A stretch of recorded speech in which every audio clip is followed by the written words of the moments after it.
Candace Owens is one of the most popular conservative pundits in the US today. She got started back in 2017 with Charlie Kirk on Turning Point USA and has remained very outspoken about the effects of racism and sexism in the United States, and today she's going to defend those beliefs against 20 feminists. As somebody who's very anti-feminist myself, I'm chomping at the bit to get into this video, so without anything further, let's get into it. Hi, my name is Candace Owens. I am a podcaster, a mother, a wife, and also the author of the upcoming book, Make Him a Sandwich. And today I am surrounded by 20 feminists. My first claim is that the sexual revolution has devalued women and made them infinitely less happy. Hi. Hello. Hi, I'm Samaya. Samaya, nice to meet you. I'm Candace. Nice to meet you too. So my question for you is, statistics show that 60% of women who are murdered by their intimate partners, murdered by someone that they are in close relations with.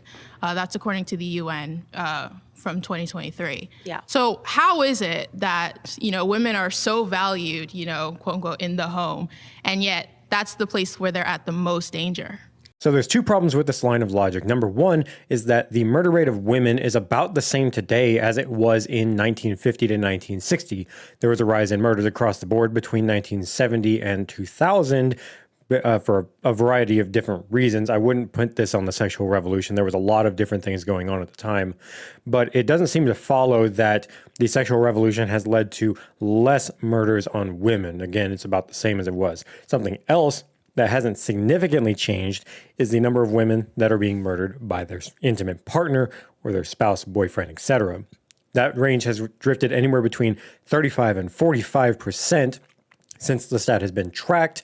And I think today we're currently on the lower end of that. We're closer to 35%. So that argument also doesn't really seem to hold any water. The sexual revolution increased women's ability to leave the house, women's ability to control their own reproductive capabilities, women's ability to, control their own capacity within the workforce in regards to their own sexual capacity. So it is the very fact that the sexual revolution happened that made our access to the workplace much more, or just the public sphere in general, much more easy. So without the sexual revolution, women would be much more confined to the place where they're at the most danger. So it seems to me that she's making the argument that the sexual revolution was the core thing that allowed women to enter the workforce en masse throughout the 60s and 70s. And this argument doesn't really seem to hold water, at least in my opinion. The main things that I believe helped push women into the workforce was feminist push throughout the entire 20th century to empower women, which included the sexual revolution but was not specific to that. Things like tampons and birth control, which was invented before the sexual revolution happened, and then also the invention of many labor-saving goods inside of the home. The washing machine and drying, the dishwasher, all of these other things that gave women a lot more time to be able to do things besides just labor inside of the household. Now, I guess if you want to be technical about it, the sexual revolution actually did push a lot of women into the workforce, but it did this by creating a lot of single mothers that had no choice except to go work so that they could make an income to be able to raise their kids. There is definitely a correlation between personal relationships and domestic violence. And just to be clear, right, if we're talking about just a monogamous relationships, the most violent relationships that are on the books are between lesbian partners. Yes, when people are intimate, that's not a true that is actually true. No, the statistic you're talking about is people who have faced domestic violence. Lesbians, yes, are more likely to have faced domestic violence, but that's because they typically came from relationships with men. So I want to clear this specific statistic up, because it's not 100% clear that specifically lesbian relationships are actually more domestically violent than heterosexual. It seems like they are about the same. But just to clear this up, the study used by the fact check is actually a 2010 study done by the NISVS. It reports that 44% of lesbian women, 61% of bisexual women, and 35% of heterosexual women have experienced domestic violence at some point. For the bisexual and the heterosexual women, 90% of bisexual women and 99% of heterosexual women report only male perpetrators. For the lesbian women, however, 2/3 of those report only female perpetrators, and the rest would be made up of either a mixture of female and male if they were abused more than once, or only male perpetrators. So the data is not 100% clear that specifically lesbian relationships are more violent than heterosexual relationships. You are more likely in general when you are in a relationship because people are driven by anger by people that they know, whether or not we're talking about boyfriend and girlfriend, girlfriend and girlfriend, a husband and a wife, a husband and a husband, or a wife and a wife. Yes, of course, the instances of domestic violence are going to take place when you're inside of a home. But the sexual revolution, encouraging women to give up their goods for free, which is what I'm speaking about, and encouraging men not to marry these women or to have long-term relationships, what I am saying is a direct contributor to their unhappiness because women are giving up their goods for free and women are now entering the workplace and that does not actually make them happy. Okay, pause. Sorry, you've been voted out by the majority. Please return to your seat. So I don't know about you, but I've watched a lot of Jubilee debates, and there have been very few, if any, times where I've seen somebody walk off and get literally zero applause. I think that's pretty telling.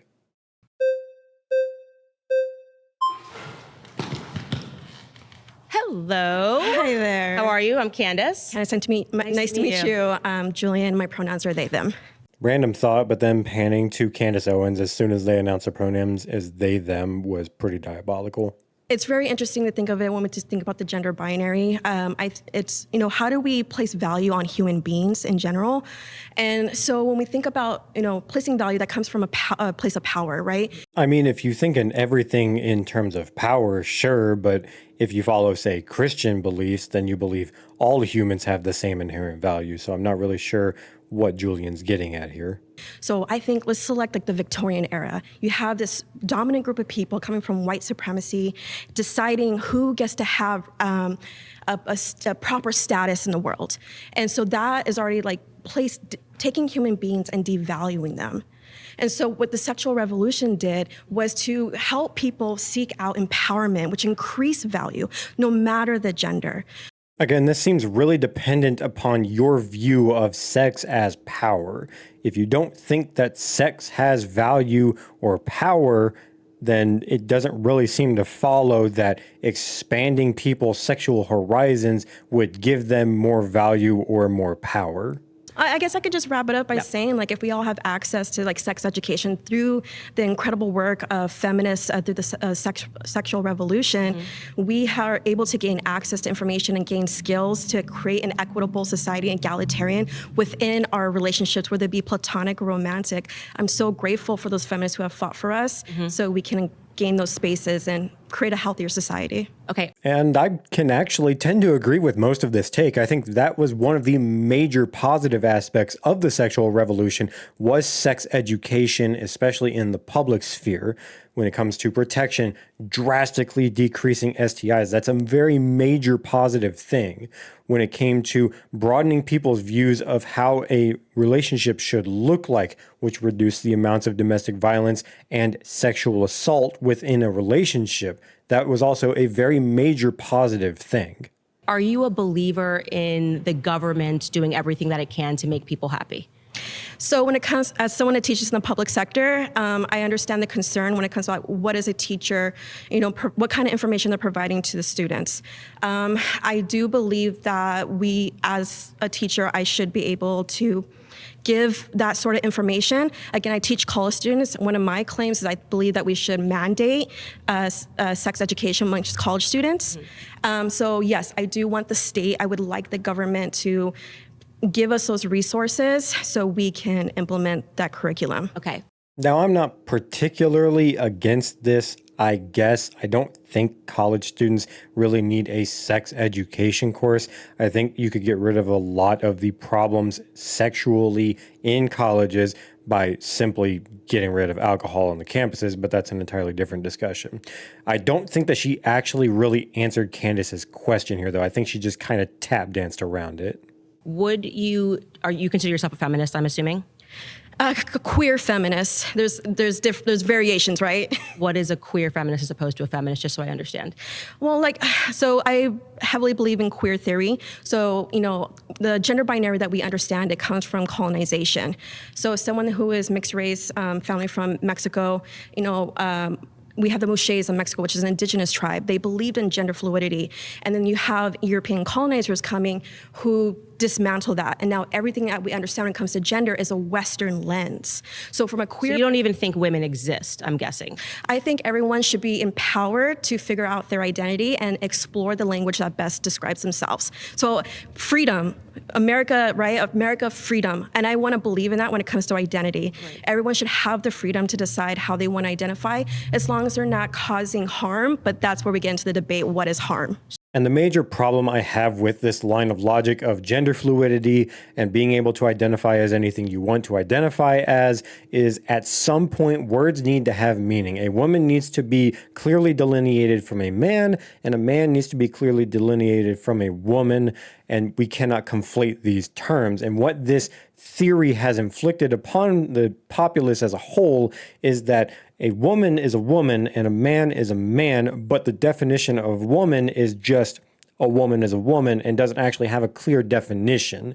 So we can't actually say what a woman is, because the definition of a woman is whatever a woman is, instead of having a clear definition. This is a problem.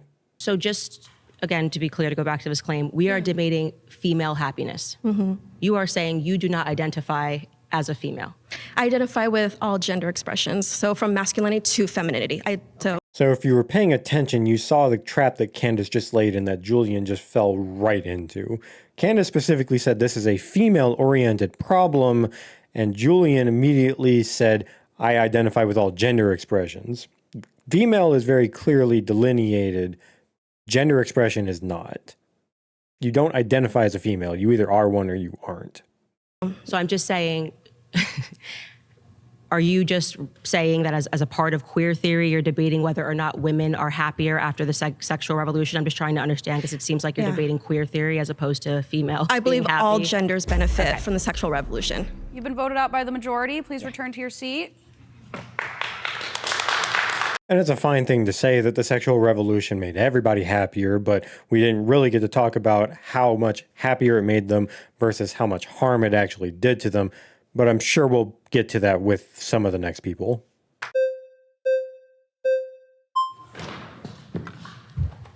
Hello. I'm Zena. Zena. Very much like your name. Thank you so much. Nice to meet you. So I do want to get back to your premise. You're saying that women have been devalued, right, by the sexual revolution. This kind of presumes two things. One, that there has been a loss of worth, right, for women. So you're saying that women have, as human beings, lost worth. Women who, prior to their sexual revolution, were worth more than women today. I would say that, yes, women have devalued themselves by becoming overtly sexual. That's my claim. So, I mean, also according to just, and let's not remove this from the other part of the claim, which that it has made women infinitely less happy. Right. So are you saying, but you're saying that according to you, women have been devalued? Not according to me. According to the time in which people are getting married, how difficult it is for people to find a partner that's willing to commit to them. And I think that's in large part due to the fact that women are offering sex for free, because it was a major component of the sexual revolution was this idea. So a woman's worth is tied to her sexuality? It's not tied to, well, absolutely. If you're going to be having multiple partners, you are going to be devaluing yourself. You're worth less as a human being. Not as a human being, just, in terms of trying to have a partnership and a productive relationship. Certainly men are not going to be clamoring to have a relationship with somebody when the market is growing them. A man's response to your actions is what defines your worth, right? Yeah, well, I would say that I would argue that what makes women actually happy is family. So if you're interrupting, so just to connect the dots for you, when women are having sex with multiple partners, it devalues them for men, right? For men. So, yes. So men define a woman's worth. It seems like Zena just keeps trying to get Candace in some kind of gotcha moment. First it was, oh, you're saying that women are defined by their sex. No, that's not what Candace is saying. It's not that their worth as a human is defined by their sexual nature or how much sex they have. That's not what she's saying.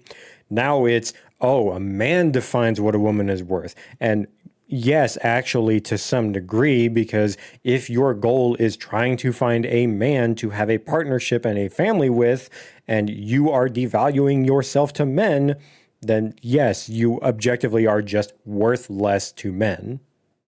You know, I feel like I've actually seen something almost exactly like this before. Let me see if I can find it real quick. Yep, that's about right. Well, I would say both of them kind of define one another's worth, because I think the ultimate goal for people to be happy is actually family.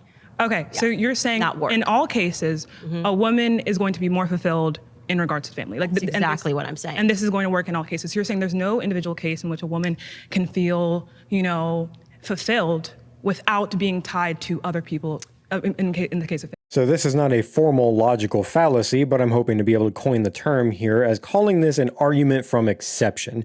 If your pleading or your generalization does not apply to 100% of cases, it is automatically wrong and we should ignore it.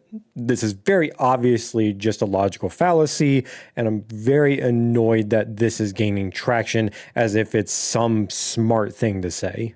I think there could be an exceptional case for everything. I think there are exceptional cases, but I think that if we all start trying to be the exception as opposed to recognizing the rule, which is that people in life are more fulfilled when they achieve a family unit and when they have children, women in particular, especially aspiring to children, then you are going to end up with a bunch of people who are unhappy because your job cannot replace the feeling of having a family. So what you're saying is we need to look at every individual case and see what is going to fulfill you or what is going to, I guess, essentially predict your happiness more. Because if we look at, for example, the Nordic countries, right? These are countries, I'm talking about like Sweden, Denmark, right? These countries tend to be like, I think in the past 14 years, they've been ranked as the highest in happiness and marital satisfaction from women, right? Now, I want you to pay very close attention to this part because Zena is about to do something that she's going to accuse Candace of doing here in a few minutes. And we see that they also have been the most open in regards to like, you know, sexual norms and you know, sexual roles, right? So, and we also see that there's less rates of like STDs reported. We see more, and that's also due to comprehensive sex education that's pushed in those countries. So we see that and that's like a direct result of the sexual revolution, right? So when we're seeing that direct reports of happiness, right, we don't have these same rates in America. In these countries that are more sexually open, why would we see like those rates in those type of countries? So Say it with me, everybody. Correlation doesn't equal causation. I could think of 50 other things going on in the Nordic countries that are the cause of why they are the happiest countries in the world that have nothing to do with the sexual revolution. The data that we can look at that I think shows, and you can let me know if you agree with this, if women, and under the imagination of the feminist umbrella, were really unhappy when they were in the home, and then entering the workforce has made women happier and infinitely feeling more secure about themselves, we could, I think, reasonably expect that there would have been a decrease in suicide rates amongst women. You would have to go ahead and show how that correlation, right, is going to be a direct cause of women going into the workforce. Okay. This is what I was talking about. She just argued that the sexual revolution must have influenced the Nordic countries, and that's why they're the happiest, by not actually showing the causation, and now she's accusing Candace of doing the same thing. Not saying either one of them is wrong, I just think it's funny when you accuse your opponent of doing something that you literally just did. Okay, well, how can we, let's measure, then you have to give me a way that we can measure happiness. How can we measure happiness? So I would say suicide rates would be a good thing to look at. Drug, alcohol consumption would be a good thing to look at. Of course, right? But we would have to, I can say at this point in society, I don't think everyone is happy. I think there's a lot of things that we need to reconcile to society. That's what I'm getting at. Right, So but we have to look at the cause, right? Why are these things predicted, right? And for example, if we talk about men, there are a lot of things we can look at, right? That you know tend to predetermine suicide, right? But we can't say, oh, these two things are happening at the same time. This caused this other thing. Yes, that's right. But I do think that we can objectively say that women who are committing suicide rates more than they were in the 1950s, like it has actually increased marginally. I just want to point out that this fact check is correct if you go back to 1950, but if you go back to the year 2000, the female suicide rate was 4.1 out of 100,000, whereas today it is 5.9. So it has gone up by 50% since the year 2000. That's not a sign that us entering the workforce suddenly made us How all is very it happy. a cause of the workforce? We're also binge drinking at a higher rate. How's this We're cause of taking the opioids at a higher rate? How is this a cause of entering Because the I workforce? think women are being put on a pathway aspirationally. But you're gonna have to. You're saying you think this, right? But where's the cause? Like you're not substantiating the claim. You're saying this is what I think. I'm seeing two. Okay, pause. You've been voted out by the majority. Please return to your seat. Thank you so much. Great job. Great job. So I think Candace actually got the argument completely wrong here. I don't think that women are necessarily less happy and committing suicide more and binge drinking and doing more drugs simply because they were in the workforce more. I think there are multiple other things that play into this. Number one is that less women today are married than there was in 1950 and 1960. In those years, about 65% of all women were married. Today, that number is under 47%. So there's a significant number of women that are no longer married. And one of the things that we do know through our research and through the General Social Survey and other means is that married women are far happier than their single counterparts. So if we have less married women, then we are going to have more unhappy women. A second reason is that we have far more single mothers today than we did back in the pre-sexual revolution era. In 1950 and 1960, only about 5% of children were born to unmarried mothers. Today, that number is closer to 40%. Another stat that goes along with this is in 1960, only 4% of single mothers had never been married before. About 90% of them had been either divorced or widowed or separated from their spouse. In today's era, almost 50% of single mothers have never been married before. There is a significant rise in single motherhood. And as I mentioned earlier with the research into married versus unmarried women, single mothers, married or unmarried women with children are the least happiest group of women by a significant margin. So it's no surprise that as single motherhood has risen and the rise of unmarried single mothers has risen, that women are getting less and less happy over time.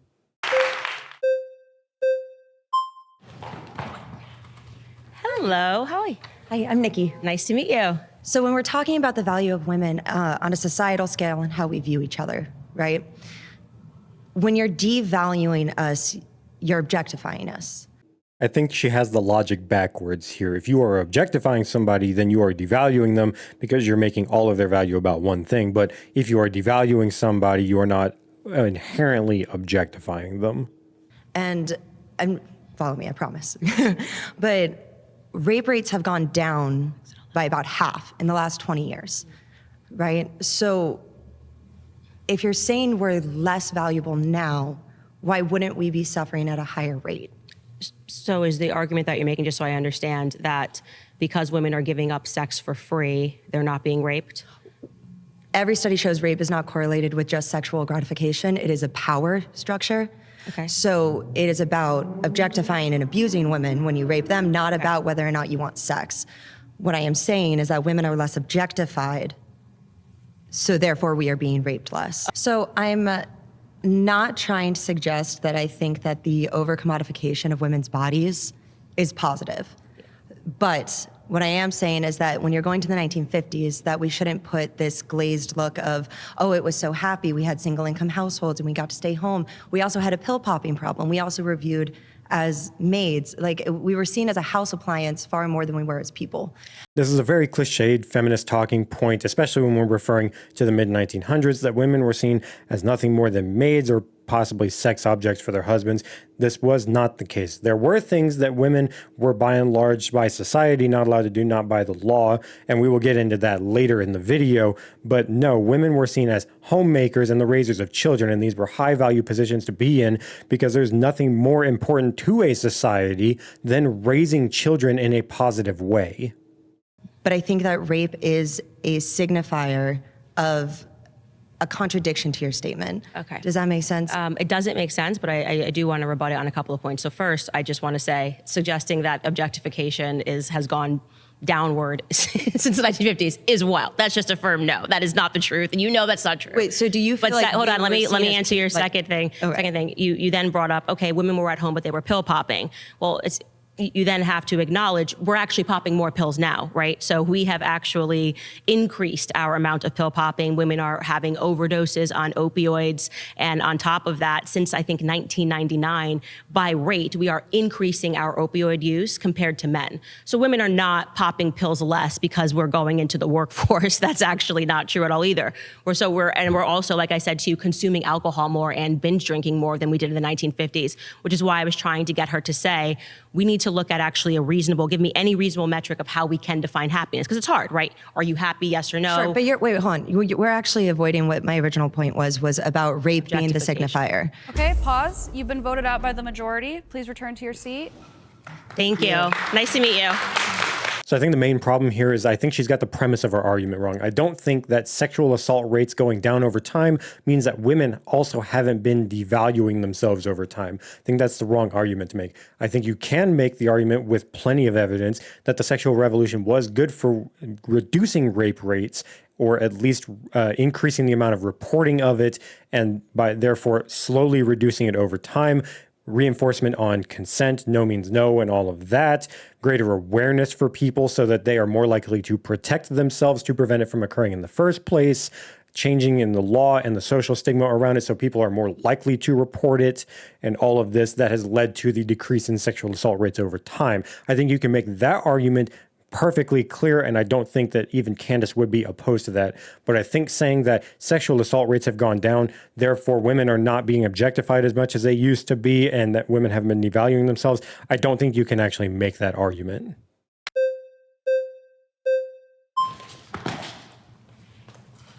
Hi. Hi. I like your hat. Whitney Shanahan. Nice to meet you. I am fascinated by your claim that women have lost happiness since the sexual revolution, since the 1950s.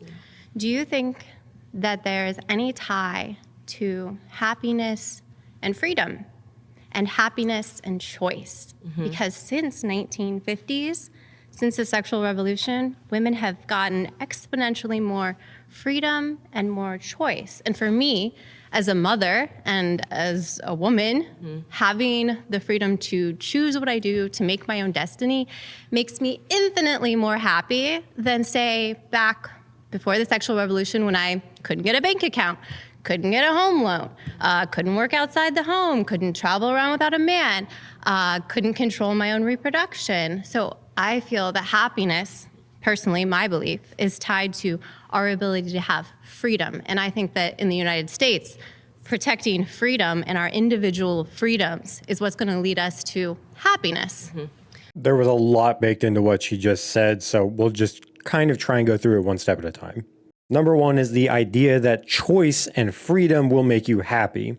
While that is true to some degree, there is also the possibility that you make the wrong choices and you emphasize your freedom too much, and you make wrong decisions, and you lead yourself down a wrong path, and you make yourself unhappy by your own negative choices.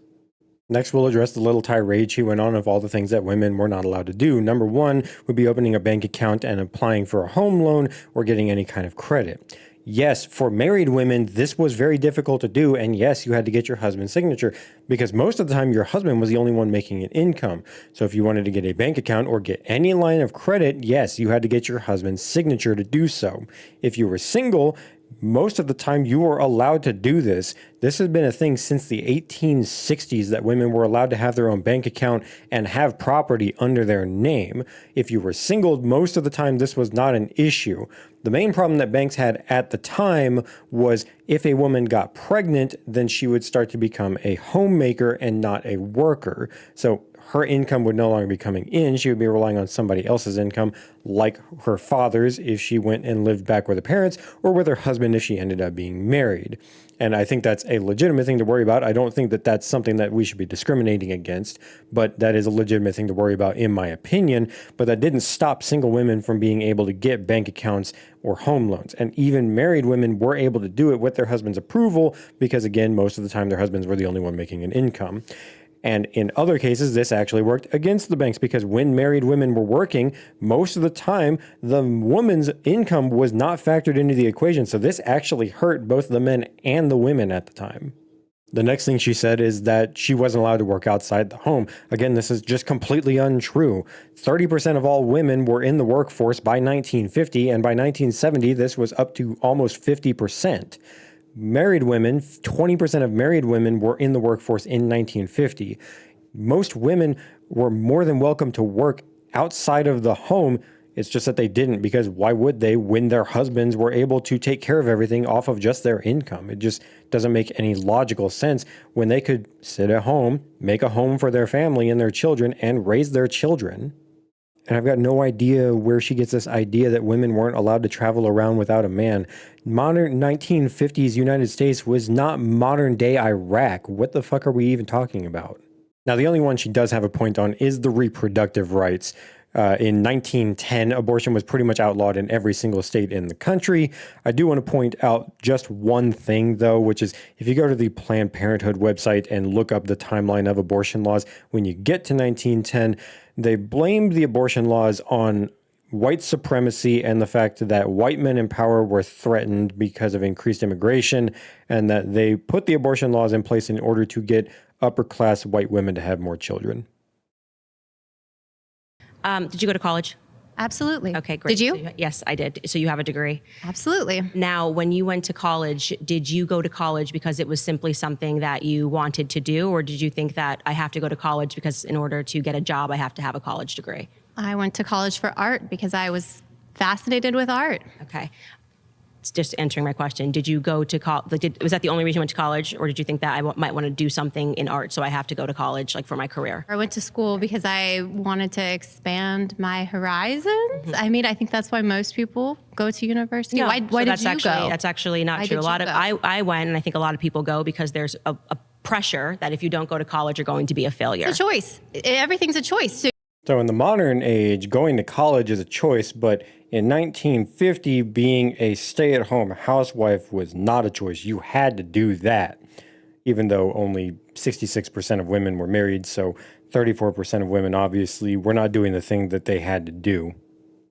Also, no, most people don't choose to go to college just because they felt like going to college. Most people are going to college because they think or they know that they have to get a college degree in order to actually progress in their career or to get into the career that they're looking for in the cases of somebody like a doctor or a lawyer. Most people that go to college, and I'm counting myself among them, it's because typically in order to get the job that you're being sold is going to make you infinitely happier and infinitely more free, it just requires a college degree. And most of these people, to be clear, have to put themselves, the majority of people have to put themselves into debt. And I don't think anybody would describe debt as a form of freedom, right? I don't think anybody would realistically say... Let's get back to happiness. So we're here to talk about happiness. I would say that the point that Candace Owens is making flew over her head, but I think she knows exactly what the point is, and she's intentionally trying to divert the conversation because she knows that she can't actually address the point. How the sexual revolution, and we're not talking about college debt. I think it's important because we're talking about freedom. You just said that the reason why I feel happy is because I have more freedom. And I am saying that financial restraints and debt doesn't make people feel more free. So let's eliminate the debt. Let's eliminate college debt. Maybe we should have free college here in the U.S. That sounds great. Great idea, Candace. I love that idea. All right. Okay. Love it. Woo! Champion for the people. Girl. Very nice. All right, return to your seat.